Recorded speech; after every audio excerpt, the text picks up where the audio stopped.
Hi, this is Jeff from Pure Yoga, Texas. Today's podcast, I've got Dr. Mike Hasegawa, MD, from BodyTimeMD.com. He's going to give you lots of information on longevity and health span. So I encourage you to listen to this podcast from beginning to end. There'll be tons of information, new information on cardiovascular disease, metabolic disease, hormone replacement therapy, and also we'll weave in some of the practices that we do in our hot yoga studios to see how that impacts you. So listen carefully, take some notes, and enjoy. I'll start by this. By working with him over the last year, he's probably added 10 great years to my life. So you want to listen. Welcome, Dr. Mike. Well, thanks for having me. Super excited to be here. All right. So our relationship working together started about a year ago. Yeah. Right? About a year ago. I can't believe it's been a year. I know, it goes by fast. Right. And I remember sitting down with you. You were introduced to me through Nikki from Modus 9. And she said, you have to meet him because he's doing something new. Longevity and health span, working with clients one-on-one to really understand their health through data. And I was really intrigued. So we sat down, we met, and I remember the phrase you used with me is ignorance is, one thing. We can't blame you for not knowing something yet, but idiocy, and that stuck with me, was knowing it and not taking action. So that's what really kind of prompted me to work with you, and I'm so glad we did. And that's been about a year, and we've been through a lot together. We did all kinds of VO2 testing, blood panels, lipid panels, full body MRI, DEXA scans for bone density and body composition. And then we got into the whole calcium score and CCTA and CGMs with continuous glucose monitoring. We did pretty much everything. And genetics. And genetics, yes, I forgot about genetics. So all of those things we worked together on, and I got to see firsthand how he gets to use that information, and we'll get to the punchline in a bit, but definitely it added 10 good quality years to my life. So first off, I got to say thank you. Hey, thank you. I was just doing my job right now. So why don't you, for our audience, tell us first about what longevity and health span mean? Right. So the term longevity in today's world has become a little bit of a buzzword. Some people correlate it with supplements or molecules or testing, but it's really two parts. It's lifespan and health span. So lifespan is the maximum number of years that you can live. And then health span is the quality, especially like in the later years, quality late years of life. And in those terms, what really resonates with me, and I think what resonates with you, is health span, right? Being able to be a yoga master in your 80s and 90s and doing what you're doing today at that stage of life, I mean, that's what life's about. Yeah. But from a science standpoint, what's even cooler is those individuals that maintain health span, it squares off that death curve. So again, it gets a little morbid, but there's no slow decline in functionality over 10 years. It's be hauling ass, balls out, and then doop, clean end. Yeah. That's what I'm looking for. Yeah. So. That's a good way to go. I don't want to suffer from like cognitive decline. Correct. That's one of the most painful to watch. And I know that all of our listeners probably have a relative, an aging parent, they've experienced that cognitive decline. That's a tough one, right? And the others are cancer, and of course the number one is cardiovascular disease. And I thought I was Superman, right? I thought, hey, I do yoga every day, I'm fit, I keep good body composition, I practice martial arts, kendo. I said, all right, but let me go check all the boxes. So we started working together. I was like, okay, check. Good. Cancer screening, check. Okay, everything's checking. And then we get to the calcium score, the CCTA. And I remember that day you called me. It was like my test was on a Friday, and then you called me on a Monday. He goes, Jeff, you've got mild coronary artery disease. And I was like, whoa, okay, here we go. But then my mind switched right at that moment, because you're like, let's do something about it. This is what we're gonna do, right? And for all intents and purposes, I look healthy. I appear healthy, age of 57, okay? Pretty healthy, robust. But if we didn't do that work, okay, that mild coronary artery disease would have just progressed over the next 10, 20 years until who knows what event happens, right? So that's the short story of how we got to know each other, and what really prompted me to make lifestyle changes. And immediately after that, we said, what do we do? Let's monitor glucose, because I had an elevated A1C. So I wore the CGM, watched all these foods just spike up my glucose, and I was like, wow, this is pretty eye-opening, eye-popping. And I was looking at metabolic health and really trying to figure out, how do I tune up my metabolic health to help with my cardiovascular health? And I think those two are pretty much intertwined, right? And then there was a nutritional change. That's right, nutritional change. Yeah, and one component of data is one knowing things. Yeah. But it's really, what do you do with it? Yeah. Right? And many times it elicits behavior change. Yeah. And in your scenario, kind of the missing link was probably nutrition. Yeah. Because if you remember, and I remember this conversation like it was yesterday, but again, I was equally surprised about these results, right? And it just goes to show that we are all individuals. Yes, you can look at research papers and statistically analyze that the risk of this person developing coronary disease is this. Yours would have been very low. Yeah. But we do the test and lo and behold, it's there. So now with that data, we know your lifestyle was not working per se. Right. Right? It allowed you to form plaques in your coronaries. And when you dive into the details, it was probably a behavior that, because you were so fit and because the kendo was allowing you to have tremendous VO2 max, it probably also allowed you to go a little loose on nutrition. That's right. Right? And you probably would have continued. Yes. For decades. Decades. Until the big one blows, right? Correct. Yeah. So it's eye-opening. And I would say for our listeners, it's, if you have the means, you've got to do it. If you have the ability to do it, you've got to get the tests done. Even if it's out of pocket, you just have to do it for the peace of mind. Right? Don't avoid it. So that would be my number one advice. So let's back up a little bit. BodyTimeMD. So people need to know who you are, how you got to what you're doing today. So give a little background story, because it's great. The story can be very long, but just like anything, I think it starts personal, right? So for me, my health journey started when I had crossed a milestone. My milestone was 40 years old. I do see this pattern in a lot of men. 40, grow up a little bit, right? Check the ego, body starts kind of changing, breaking down in some ways, and that's where I was. I had a lot of mechanical body issues. I had some motivational issues. The things that worked for me to maintain weren't really working anymore. But that also really kind of correlated with this time where there was this knowledge boom, the longevity knowledge boom. There were books, podcasts were coming out. So I just went down what we call the rabbit holes. Yeah. Start just this thirst for knowledge, and I was just reading and looking into things. And then that really turned into, okay, I'm learning a whole ton of information here.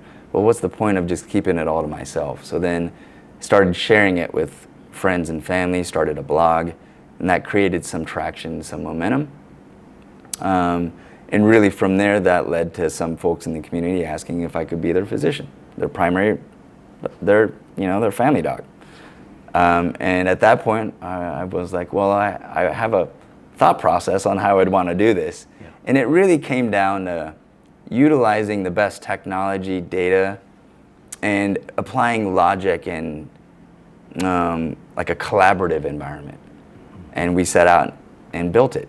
Now, it took time. So we from the time that we conceptualized this, we didn't take clients for around a year. So we were building up our systems, the personnel, and here we are, over 2 years later. We've expanded, our team continues to grow. We have multiple docs in our group. Each one of them brings a different skill set, right? And I think if there's a different or a novel way on how we can deliver care, it's that it's not just me, it's a whole team around every client. We have, the best knowledgeable, best humans, PAs, nurse practitioners. We have the best docs, and each one of them has a very specific strength, I guess you could say, that's maybe beyond me or complements my knowledge level. So now we have this collaborative team that can service everyone. Right. I think that is unique. And you still are an ER doctor, right? Correct. You are, and so that you've seen all of those, the death curve, things like that, and that's probably pretty stressful, pretty tough to see. Yeah. Right. So my personal history is, there's a life before medicine. Yeah. Right. So I was electrical engineer, and then I went into business consulting for many years, and kind of life changes brought me to medicine. Again, a personal journey, right? Yeah. Some folks became sick within my family, start getting acquainted with medicine in that view, and then I never thought of it as a profession for myself. And then once, if you know anything about me and my wife, Kristen, who co-founded BodyTime with me, we're not afraid to pursue passions, right? So she's also a career changer, went from aerospace to hair and makeup. And BodyTime is just the next evolution of that. Yeah. It's a calling. We have this skill set to provide this service to the community, and kind of here we are now. Yeah, and it's amazing. Part of your story, like you decided to go from engineering and consulting into medicine, and you're married, you have kids, and she's putting you through, right? So it's like it really took a team, right? It took the great support of Kristen to enable you to do what you wanted to do and to be where we are right now, right? So spot on. Yeah. So it takes a village sometimes, right? Sometimes, but it's just mostly it's a great partner, like I have with Marty. Marty and I just keep fueling each other's passion, right, for what we love to do. So that's what really resonates with to me and Marty about you and Kristen, is that you're such a great pair and you work so well together. So, all right. So VO2 Max is. Why don't you tell our listeners what that means? For the average listener. So we're going to talk a lot of acronyms here, but the beauty is a lot of the podcasts and the knowledge base is sharing this, so I think the knowledge level is rising. But VO2 Max is a marker of oxygen utilization, call it aerobic metabolism, how good your muscles are at using oxygen. And what we found is, in terms of longevity or lifespan, health span, the gold standard marker of if you have this high level data point, then that your likelihood of achieving high health span. VO2 max is kind of that marker as of right now. The higher your VO2 max, the more likely you will just be kicking butt all the way into your later years. But the reason is it's multifactorial to get to it. You can't just go take a pill or go eat something and just change that number, right? That number requires day in, day out, doing certain kinds of training that pushes your metabolism, pushes your body.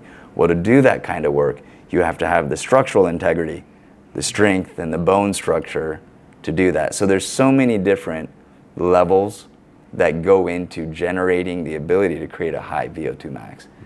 It's probably why it's the gold standard, right? Yeah, there's so many factors that are involved in that. Right? Exactly. And I think even to bring it back to some yoga people, the breathing, right? Breathing muscles, your respiratory muscles have to be conditioned in a way to bring in a large volume of air. Right. So if you don't put gas in the tank, then what are your muscles going to use? Right. So that effective respiratory system then.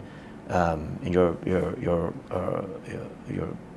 your ability of your heart and your cardiovascular system to deliver it to the muscles, the ability for your muscles to use it. There's so many things that go on. Right. The condition of your joints, to be on a treadmill, to run like that, and to be able to find out what your VO2 max is. Sometimes that's a limiting factor. Correct. Right? Or the mental resilience, right? Because to generate a high VO2 max score, you have to push your system to the limit, right? So for the listeners out there, the actual measurement of this is you're wearing a mask on your face that feels kind of uncomfortable, right? It's very tight. Some people feel kind of claustrophobic with it. You're usually attached to a bunch of tubes that go to a machine, and you're on some device to get your heart rate up, whether it be a treadmill or a stationary bike. Yeah. And you are pushing it. It kind of starts slow, right? It's calibrating, recording carbon dioxide coming out, and then it starts throttling harder and harder. And to achieve the highest VO2 max, that's what we're trying to get, max. It's pushing you to the limit to do that. Yeah. Now, at any point along the way, it's easy for the mind to just, I'm done. Yeah. And you're going to get a sub-accurate, I guess, number. You probably have more left than a tank, but you won't record that, right? So, you know, the mental resilience thing is something I think that is equally important.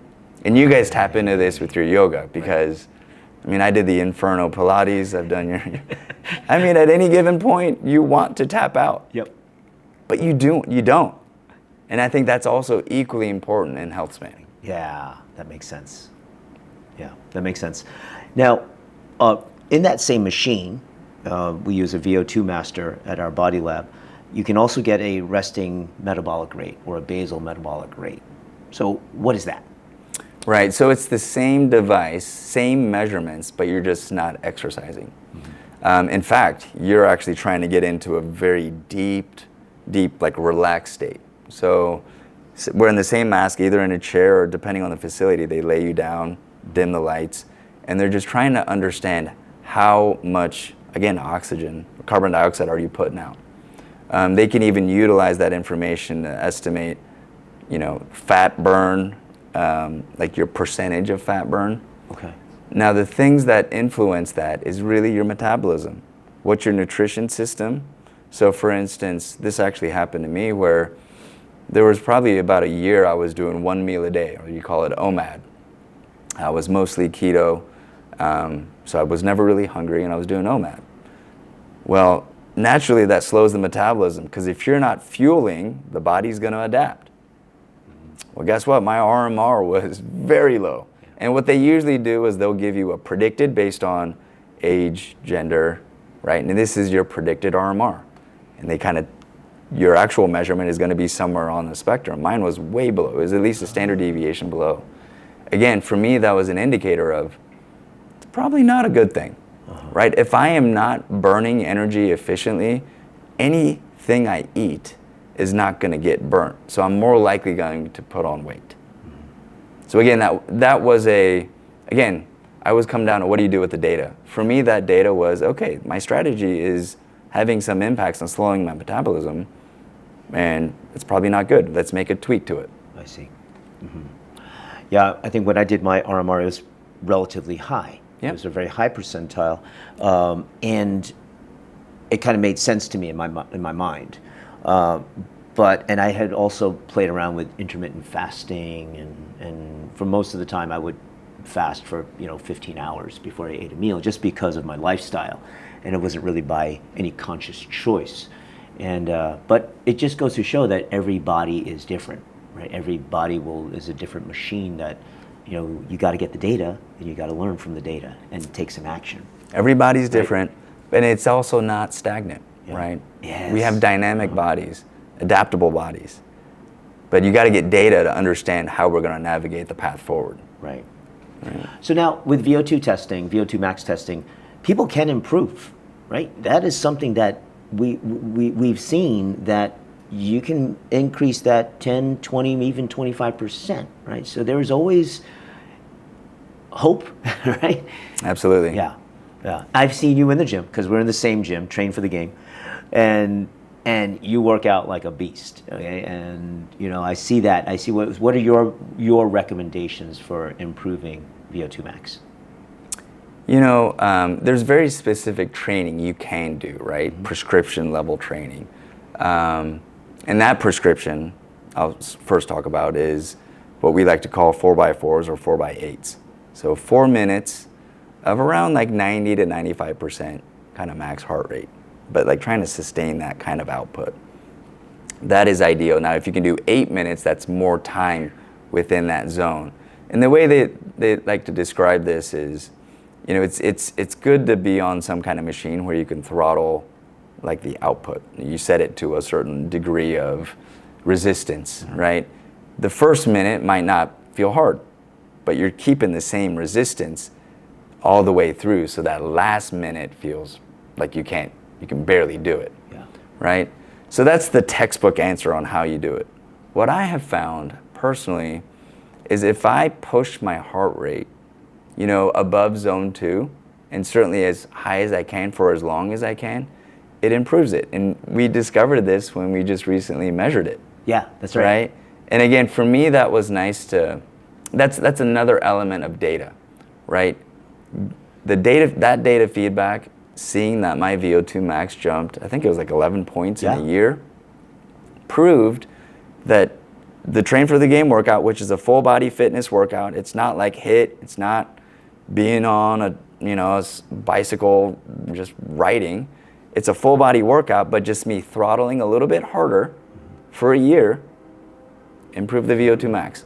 I wasn't out on a bike, I'm not a cyclist, I'm not a rower, I'm not doing any specialized training. I'm not doing the 4x4s prescriptive, right? It was just doing that, and it improved it. It improved. Yeah. And to your point, there is no max. I think there is a max on the human on the planet that has the highest VO2 max. Yeah. But the sky's the limit. Yeah. No one knows your individual VO2 max. Right. Because we can probably keep improving it. Keep improving. Yep. Yeah. Just keep working. Yeah. And when I first did it, it was almost a year ago, and then I retested like 7 months later, and it moved up as well. It moved up a good 20%. I was like shocked, right? But the training that I was doing, and for our yoga folks out there, the Inferno Hot Pilates. I went through the Inferno Hot Pilates training. I realized what it took for me to enjoy that class, because I would be deathly afraid of that class. I'm like, oh, I don't want to do that. But then I did the little weekend workshop with the founder of that, Gabby Walters, and she's a real fitness buff. She was a bodybuilder, Pilates trainer, and she owns a cycling gym and a Pilates gym in Las Vegas. And she took me to the point where I was just going to drop in that same class that everybody else teaches right here in our studios. And I realized how much I was leaving in the tank, right? Mm-hmm. And I was tapping out too early, right?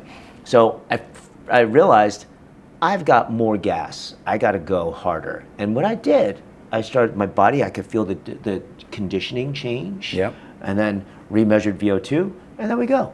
Well, that's right. All right. Yes, there is no theoretical limit. That's right. Right. So, anyway, that's I love that. So VO2, that's also a very important thing for people who are in the fitness world, right? A competitive world. That's great, but not everybody is. Right? So it's just one data point. Exactly, and I've had some clients where they're hesitant to get it measured because they know it's not going to be good, right? Like, let me train for it. Let me train before I get measured. Yeah. And you're kind of missing the point, right? It's not like it's a pass-fail type of score. Yeah. It is data feedback, and then how are we going to adapt our lives with that information? Mm-hmm. We got to get it first, right? Find out where we are. Okay, now let's do some things to improve it. Yeah. Right? Fine-tune it. Yep. All right. Wonderful. Let's move on to DEXA scans. Yeah. All right. I love DEXA scans. The first time I was exposed to it was learning about it through a Bikram yoga study. They followed perimenopausal women and menopausal women for a period of 5 years. And they did annual DEXA scans. and these were regular practitioners of hot yoga. And what they found was that for perimenopausal women, they found an improvement in bone mineral density over those 5 years. And that was their primary form of exercise. Now, there could have been many other things that they did, diet, who knows. But they were very regular practitioners. They knew they were undergoing this study.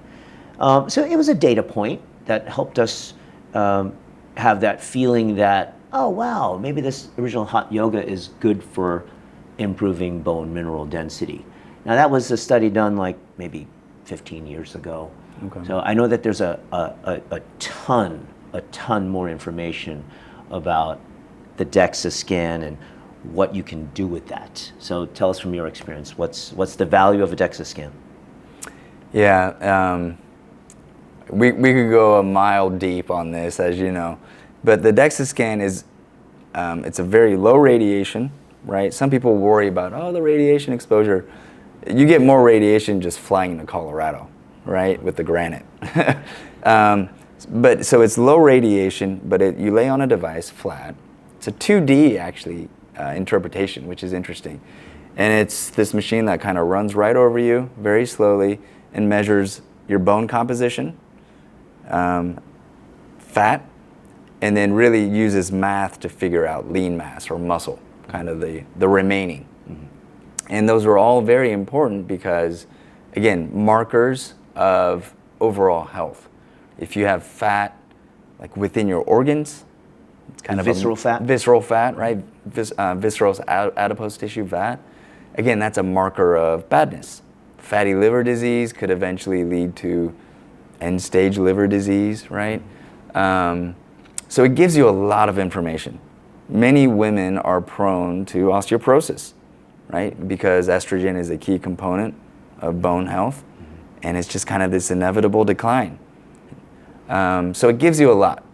Again, I always say, have courage to just get the data. It's not like you're trying to game it to the best of your ability. It's just get the data, see where we're at, okay, and then let's figure out how to strategize the work. Mm-hmm. Mm-hmm. Yeah, and in the research that I've done, what I understand with the DEXA is that it will give you a Z-score, which is how you evaluate based on your age and gender, right? Your cohort. For bone density. For bone density, that's Yep. right. And then for the T-score is how you compare to like a 20-year-old youth, right? So that's really good information to understand where you know, and trending it over time to Right. see yourself improve, right? Exactly. That'll be the goal or the objective as to how to improve it, because we can improve it, right? Exactly, absolutely improve it. And there's been studies that show that in elderly doing weight training and dramatically changing their bone density. Mm-hmm. Now, to that point, there is a period of time where they call it your maximum genetic potential for bone density. And that time frame is, you know, it's 2 years before puberty, 2 years after puberty, or, you know, around 8 to teenage, maybe even 20s in some folks. But it's early in life, and the activities you're doing during that time frame dictates it. So the way bone remodels or builds is by compressing it, so the muscles pulling on the bone basically kind of gets damaged, and then it has to rebuild. That rebuild process makes more bone and makes it denser. The way you do that is by loading the bones, loading the muscles. So the vertical things, the lifting of the weights, you know, counterintuitively, but like running, even though you're hitting the ground, it's one direction, very, you know, just a few movements, and not a whole lot of gravity kind of going in. So it actually doesn't build a whole lot of bone. Swimming, it's kind of elevating you from gravity, right? Doesn't help. So it's those activities that the basketball players, the multi-directional movements, the dynamic movements, those things really build that bone density. Now that said, we've seen it. People all throughout life improve the bone density by changing behavior, right? Now, the other thing, you mentioned T-score and Z-score.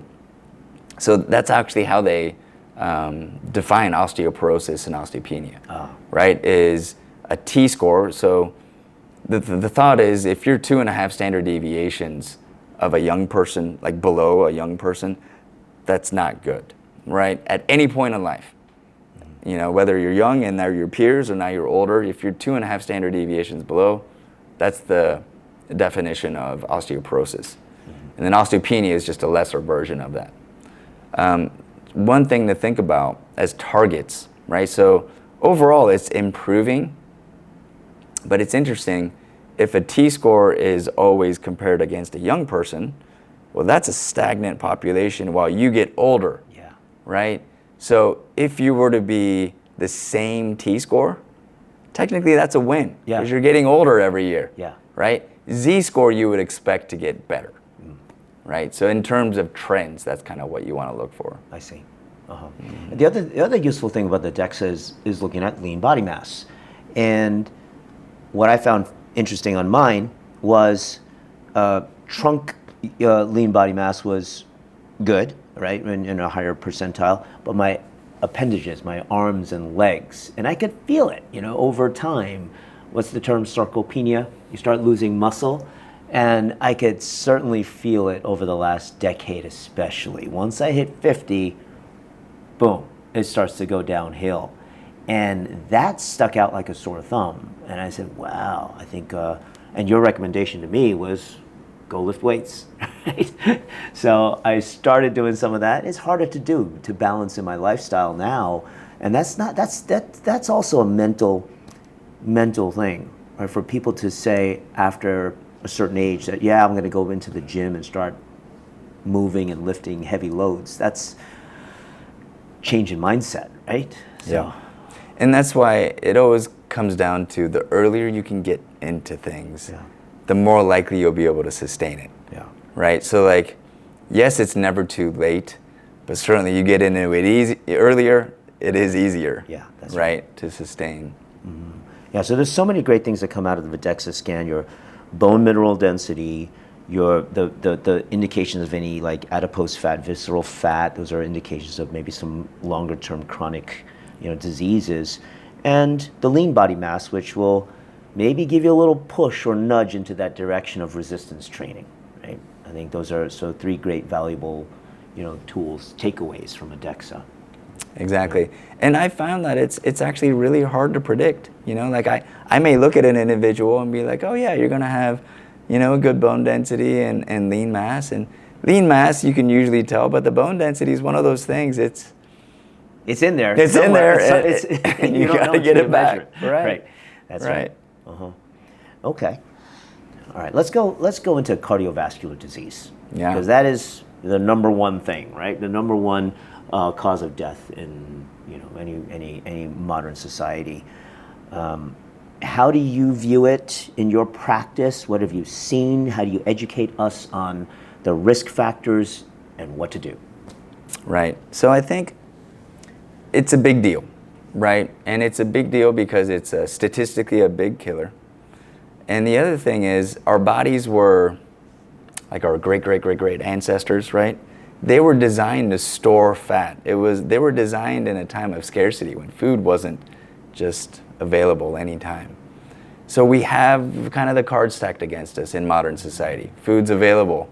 We have these bodies that just want to store it all away.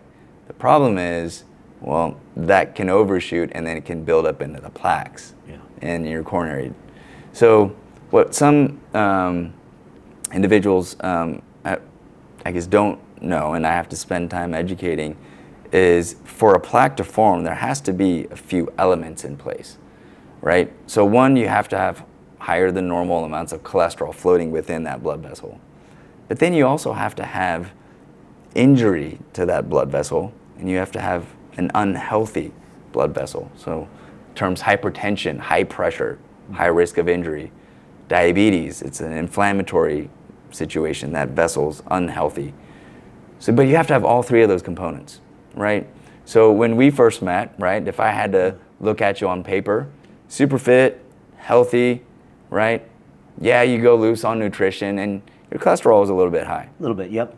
And your genetics, you had some genetic risk for cardiovascular disease. But if I had to predict it, right, well, you probably got healthy blood vessels. You do yoga all the time. You're doing cardiovascular fitness training. Yeah. But again, somewhere along the line, there was a breakdown, right? And it was shown in the CCTA. There's a plaque there. Yeah. The fact that that plaque exists changed our strategy. That's right. Right?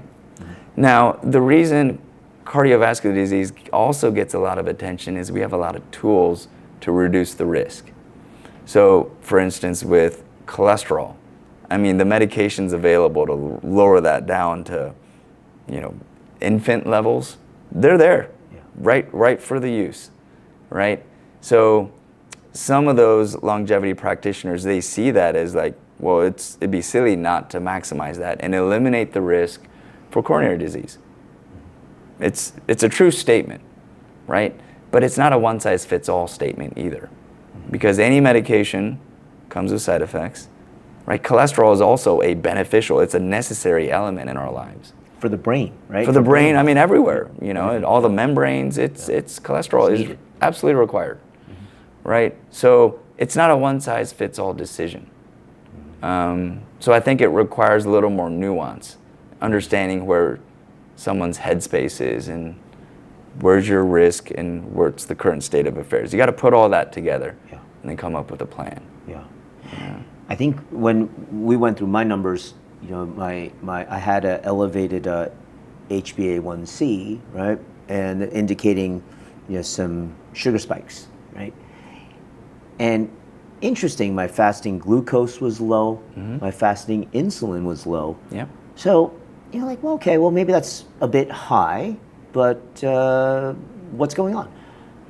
What I understand too is that also people of Southeast Asian descent, which is what I am, is that there's also there's genetics, right? There's genetics. So people who might have we've evolved, as Southeast Asians to want to store food, right? And if I'm not storing food, because I tend to be on the leaner side, then where's that sugar go, right? And I hypothesize in my head that maybe I've been creating the damage to my vessels because of sugar intake. And that CGM, I recommend to our audience, everybody should do the CGM because it's over the counter now, but do it in a guided fashion. Yeah, like purposeful. Purposeful. Yes. Right. Purposeful. I'd love to have you, give a session on CGMs and to our yoga folks, because those are the little silent things, the things that are going on. It's like the bone density. Yeah. You don't know what's going on until you actually measure it. Yep. Right. Yep. There's a lot that you can learn from the CGM. One, it elucidates. Oh my gosh, I didn't know this snack of grapes that I thought were healthy spikes my sugar so high. The other thing is the link with hormonal disturbances. So because it's on all the time, you get nighttime data. You get all the time data. And we've found some folks that have these nighttime spikes, and then lo and behold, there's some hormonal issue, a cortisol issue, whatever it may be. So it can be an indicator for more things to come.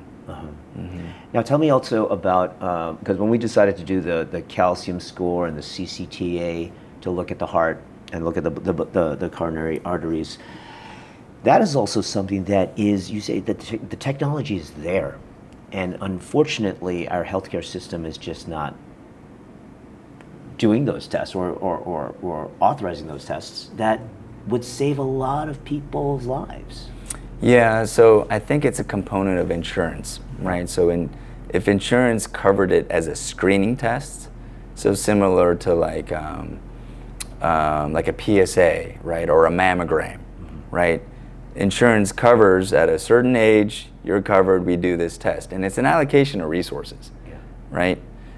So based on that criteria, the CCTA doesn't fit into a screening study. But it's right there. You can go to your doctor and ask for it, right? But it provides tremendous amounts of information.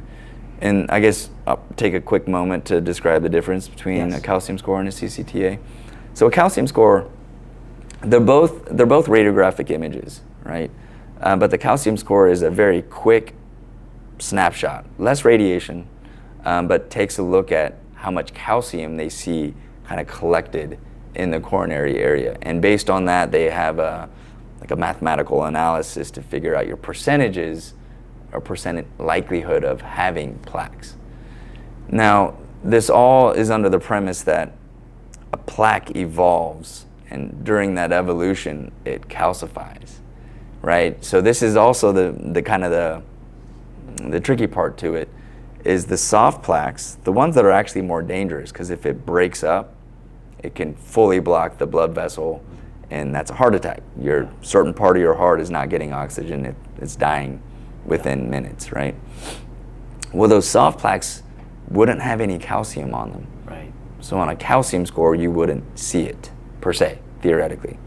Now, as the body is trying to stabilize or protect that plaque from breaking free, it calcifies it. So having a calcified plaque is actually a safe thing. That's what your body is supposed to do. Mm-hmm. And that is what the calcium score picks up. So if you have a lot of calcium, you're seeing a lot of plaque, but it's also matured plaque that's probably been there 10 years, right? A CCTA is a higher radiation study, but it actually looks at the individual blood vessels themselves. It puts dye through your blood vessels, and you have to actually try to slow your heart rate down. And we usually use medications to bring that down. And then we get a beat-to-beat picture of those blood vessels. Now, this is a different study because it shows how narrow it is, the soft plaques, in addition to the calcified ones. And so the raw image will give you plaques. Well, now we also have AI tools that further analyze that, and they can determine, is this a plaque that would benefit from a stenting, right? Or is this a plaque that, what's the consistency of it? Because the consistency of the plaque also matters. Those are the red and yellow plaques? Yeah, there's red and yellow plaques. The reds are very, very high risk. Yeah, and there's some clinics that go very aggressive on trying to reverse the red plaques. Yellow plaques are more the standard cholesterol, and it really comes down to, lowering your cholesterol, your high blood pressure management, those kind of things. Okay. Now, there's stuff out there. There's in the Google University about if you have a higher HDL than LDL, that's a good thing, because does that give you the potential to reverse plaques? I know that's out there. Yeah. What do you think? I mean, we're getting into this. Is like its own podcast, but the world of interpretation of lipids or cholesterol has evolved tremendously. But that thinking of good cholesterol, bad cholesterol, that's very antiquated. Yeah. It's much more sophisticated than that. HDL has multiple functions. In fact, there's better markers, like ApoB is probably even a better marker, but again, it's not part of a standard blood panel. So you have to go ask your doctor to kind of go get it. And then there's another marker called an Lp(a), which is a very sticky version of cholesterol that increases your risk of developing coronary disease. And it's a genetic factor. Some individuals carry the gene that makes Lp(a). And it's kind of a yes or no. So again, knowing the state of your body. The other thing is there's these tests that determine how you make cholesterol. We call it a cholesterol map. But are you someone that makes a lot? Or are you someone that absorbs a lot through the intestines? Or both, right? The methods on how you would lower the cholesterol in someone, well, it kind of depends on what type you are. Yeah. The treatments can be much more nuanced rather than statin, fiber, all these things. It can be much more sophisticated than that. I see. Okay. It's complicated, and that's why it makes sense to work with somebody like you, right? To help interpret the lipid panels, to develop these customized strategies for each person, right? Yeah, I think it needs to be individualized. Yeah. What I've found is there's some individuals that, they've read things or seen things about statins, and there's like a statin aversion. I'm not That's your interpretation. You're warranted to your own thoughts, but your provider needs to meet you there, right? And then educate you, and then you come with up with a decision together. That's the way medicine should be. Yeah. Right?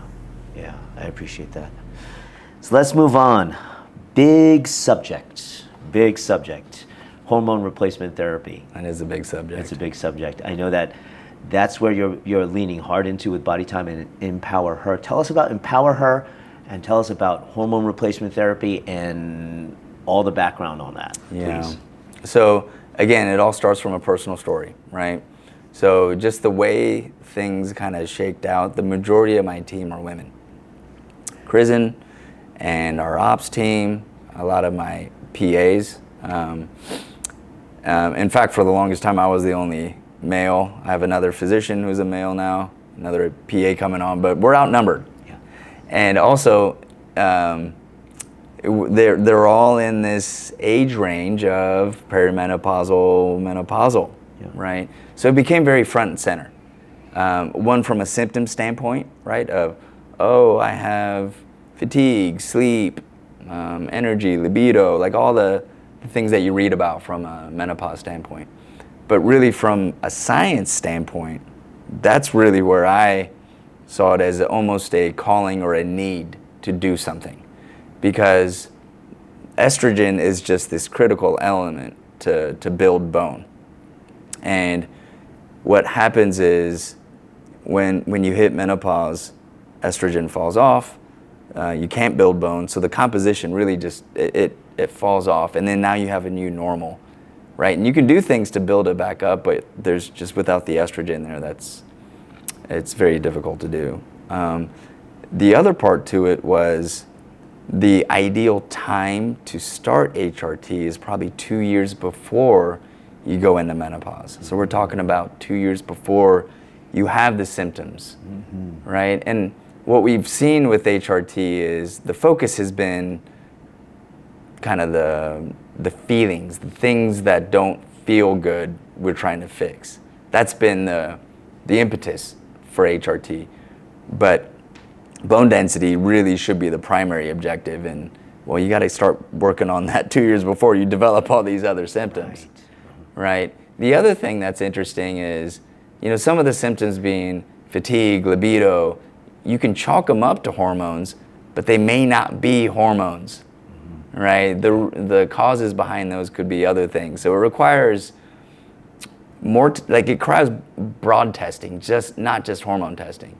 So putting all that together, okay, we have this need, one for my team and then the community, and then we explored kind of what's out there, and then we looked at what we do, and we're like, oh my gosh, if we marry all these things together, we could deliver an HRT program that's way more comprehensive, and much more individualized.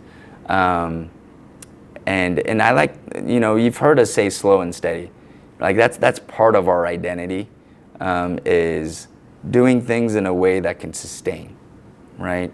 And that's how we even look at hormone therapy. It's not like we see all these deficiencies and boom, you get on a bunch of things. We're a little more nuanced with it.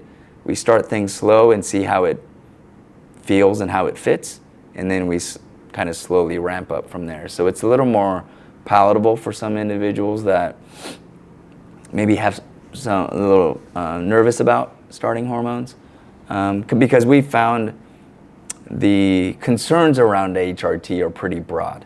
It all started with the concerns around cancer, which have been refuted, but they still kind of linger, right? Concerns of, I'm on it for a long time, and there's a lot, and they're not wrong. They're all concerns that an individual has. They need to be addressed, and we have a system that allows to address those things, educate individuals, and get them on a plan that we can sustain. Yeah, there's also cardiovascular disease risk as well. Yeah, exactly. So it gets complicated, right? It requires data and figure out where you are, so then we can navigate that. So it's not just about, I see some, I know some women who are on hormone therapy, hormone HRT, and like you say, they're managing symptoms, they look at those symptoms, they say, oh wow, I did this, and yeah, that symptoms has gone away. But maybe there were some other unidentified risks like cardiovascular disease that they didn't address because they didn't have the whole panels, cohorts of information. Correct. Right? Yeah. So and the timing of when they start versus and the risks that are involved. Right. So it's all, like you say, individualized and nuanced. And so that's what you're building that EmpowerHer program to do. Right. So the EmpowerHer program was really created for hormones, and then what we quickly learned was, okay, this is more than that, right? So out of that, then we created more broadly just the Empower program, because it doesn't just apply to women, right? It can be men that have hormonal issues, or they have medical questions, right? So we created all these different service lines within this Empower umbrella. And probably just the beginning. Yeah. And what I understand too is estrogen is so valuable, so important for cognitive health, right? And a lot of that, the cancer scare, from that study from 20 years ago, just the number of women pre-study and post-study had dropped off significantly of the women who are taking HRT. So you have a whole cohort of women who are at a greater risk of cognitive decline. I mean, the whole gamut, right? Cognitive decline, osteoporosis, all the symptoms that they had to suffer through. Yeah. Another component that we found as a knowledge gap is that menopause, I mean, it's not just 1 or 2 years, right? It ranges from 7 to 14 years. Whoa. It's a long time to be suffering through something, right? Yeah. So, there's been a lot of education required. And the feedback that we've gotten is we provide more education on the data itself than they've received anywhere else. Yeah. And I think that's a component of, it takes time to go through things, and it takes time to educate a non-medical person on this. But I think everyone deserves that. Yeah. I think the more someone understands about themselves, now they're willing to maybe do the hard things to improve their health. Yeah. Right? Yeah. The resilience things, the things that, yes, we do it because it doesn't come easy. Yeah, that's right. Right? All right, so to connect some of these tools and tests, right, and panels, we've got the DEXA machine, right? The DEXA scans that can analyze bone mineral density. We've got HRT to help stem the tide of bone density loss, right? And we know that once an aging senior takes a bad fall, breaks a hip, that's pretty bad news. Usually within a couple of years, they may pass, right? Because of all the complications with that. I guess you can't get a hip replacement at 70 years old, right? So we know that that's a huge risk, and that could be, 1, prevented, and 2, possibly reversed, right? As we spoke about earlier. So let's talk about bone mineral density, and let's go deeper into that subject, as you said, about how you develop it and what we can do to improve it through resistance training, strength training. Give me all you got. So this is one of those where to build bone density requires, it kind of correlates with strength training or hypertrophy, however you want to define it, but putting on more lean mass. Putting on more lean mass, building your bones, that just creates a structural, like a strong structural integrity, right? To be able to sustain, let's say, the falls later in life. To be able to move the body up a mountain and be this active 80-year-old doing all these things, right? You mentioned, a hip replacement not being done on a 70-year-old. I don't know if that's like a true limit, but you're right. As someone ages, and let's say they are a not active 70 or 80-year-old, the risk of surgery goes up tremendously. Are they going to be able to tolerate anesthesia, general anesthesia? Are they going to be able to come through that? Well, the answer is different if you're a health span 80-year-old, Yeah. You're functioning basically like someone 10 to 2 decades younger, Yeah. right? So if you do have an injury, you're going to be able to overcome that much easier, right? And now the training, again, it doesn't happen quick, right? So bone density isn't all equal either. So if I had to put a priority on where the bone density is most important, it's in the core and the pelvis. Okay. Right? This is what moves the body. The appendages, yes, they're important, but this is where the money's at, right? So that requires certain kind of movements.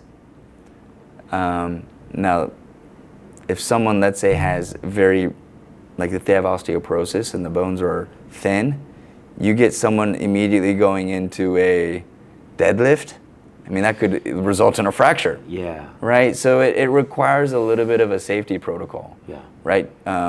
Some of these lifts require learned movements, right? Learned as in neurologic learning on that movement pattern. So first things first, it's see where you are. So you have to get the data.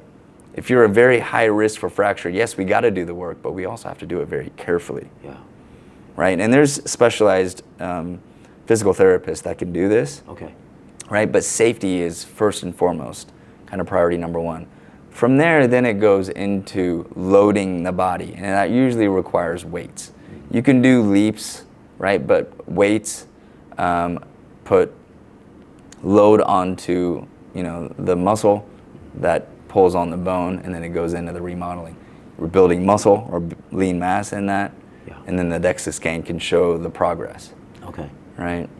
Now, with the DEXA scan, I know that there's the broad one, but there's also those that actually look at hip pelvic region. They're more zoned in on that. So that's a different scan, right? In the same machine?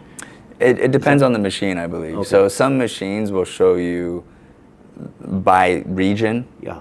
The different densities. They'll show by region kind of the mass, the lean mass.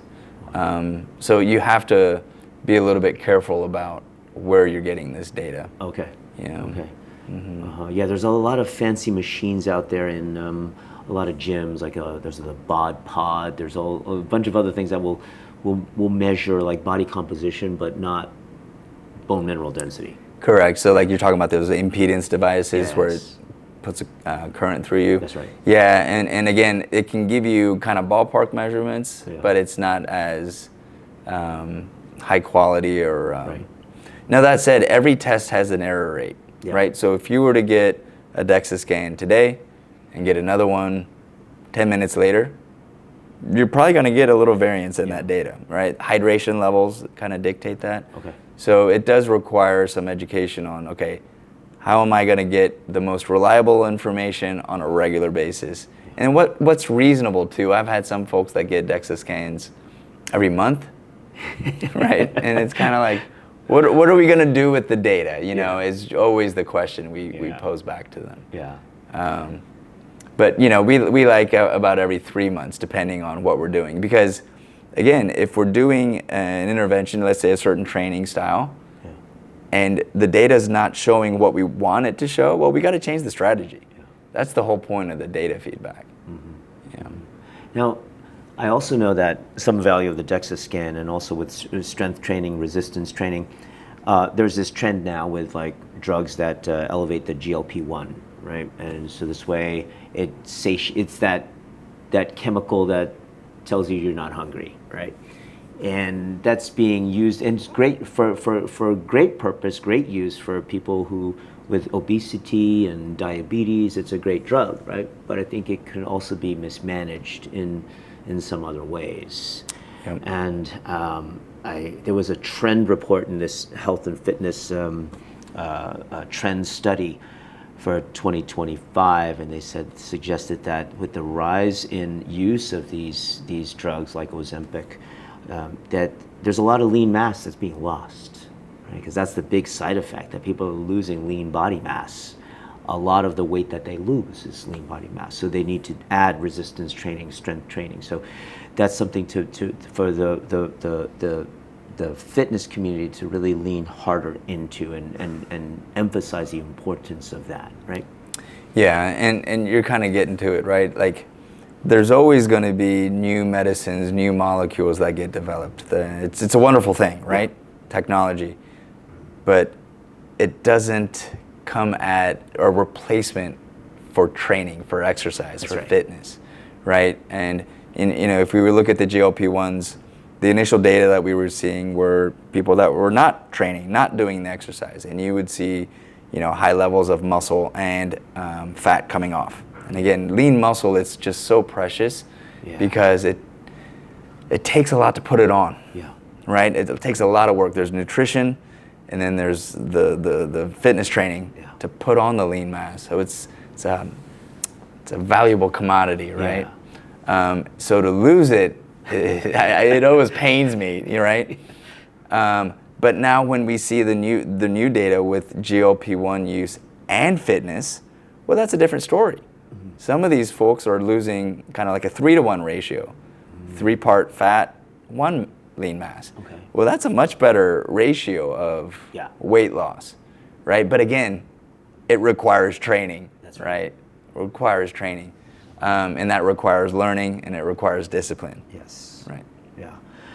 So speaking of nutrition and protein, I know there's like so much out there. I know you've been inhaling huge amounts of protein. I've been trying to up mine, and tell what's the recommendation?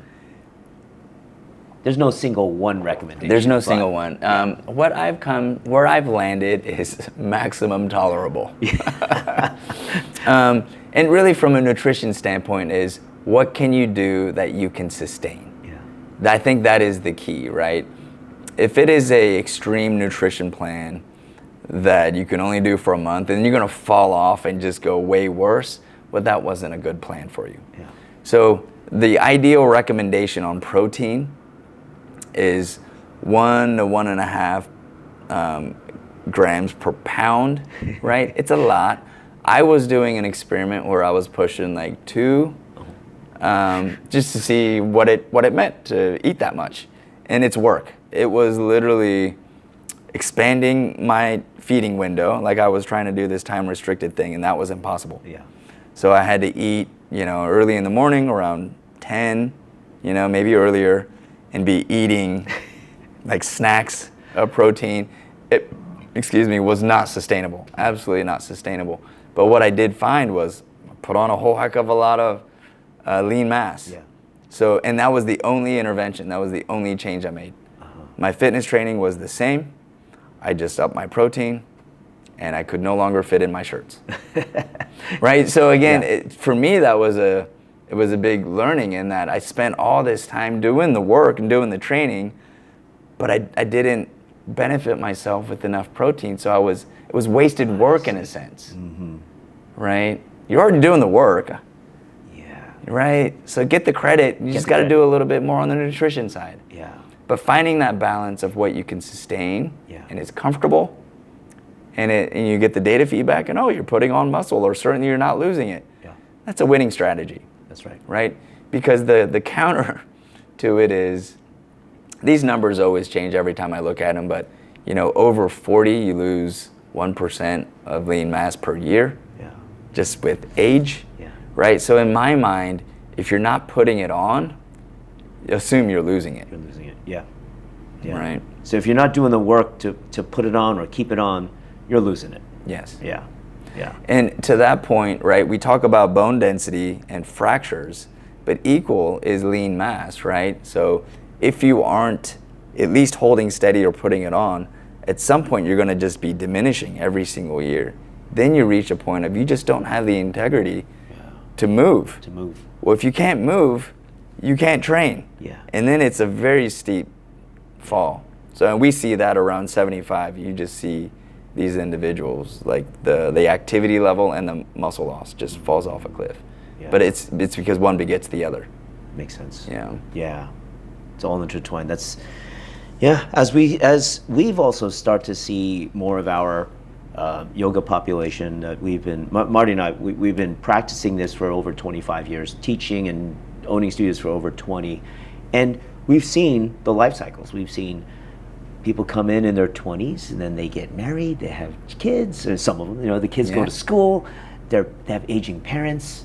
They age themselves. We've seen sickness, disease, the whole life cycle of events, and we need to evolve, right? I think fitness studios, yoga studios need to evolve to meet the needs of their student base, and it's a wide range. And I love to see that, older people, more senior people are coming in and taking their health into their own hands. That's like a wonderful thing to see. Yeah. I love to see the 70-plus-year-old in a hot yoga room. Yeah. All right, 80-plus-year-old. We have 80s and 70s, and and they're doing the work, but they also need more information, like what you've just been giving us for those last couple hours, and they need the information the knowledge is power. The knowledge will help inform, inspire them to just get on the mat, just get to do more, lift some weights, but do it safely, right? Yeah. And then get the credit. When you see the change, like the empirical change on data, I mean, it's empowering. It's like, oh, this is working. It's irrefutably working, right? That's right. And then you just want to keep charging ahead. It really fuels me when I see people that maybe come in with not so great data, right? And then we work with them, and you just see them a year or two later, and just clearly different humans. Yeah. Right. And they did the work. We didn't do the work, right? We just educated, just provided some information. Yeah. That's really inspiring. That's great. Yeah. All right, Dr. Mike Hasegawa, thank you so much for spending your time here with us. And BodyTimeMD.com. You got your EmpowerHer program. You got the EmpowerHim program. So, I just can't thank you enough for, our personal connection and our personal, it's like I feel like I've been through a big journey with you. So this is just the beginning. Yeah, it's just just the beginning. You're not going to talk about BodyLab? Oh, I think we've kind of sprinkled all that in there, wouldn't you say? I mean, all the components of BodyLab. So, all right, everybody at Pure Yoga Texas, I want to thank Dr. Mike Hasegawa for all of his time and attention with me personally, and with sharing his knowledge with all of you. It's really inspired me and our organization to create the BodyLab. The BodyLab at Pure Yoga Texas. We've got VO2 Max testing, RMR, the resting metabolic rate testing, DEXA scanning, hydration testing, and all of these wonderful tools. And our goal is to help you fine-tune your fitness.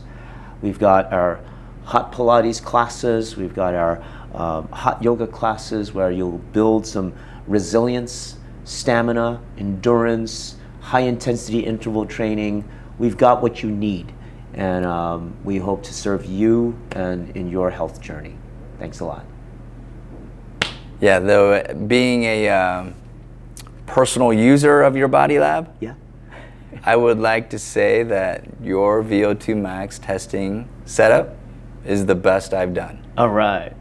So I think it's definitely worth checking out, because normally you're connected to all these tubes, and it's an unpleasant experience. Is kind of the best I can give it. Yeah. This is like pseudo, maybe kind of not horrible. So it's a great setup. I really liked it. Thank you, sir.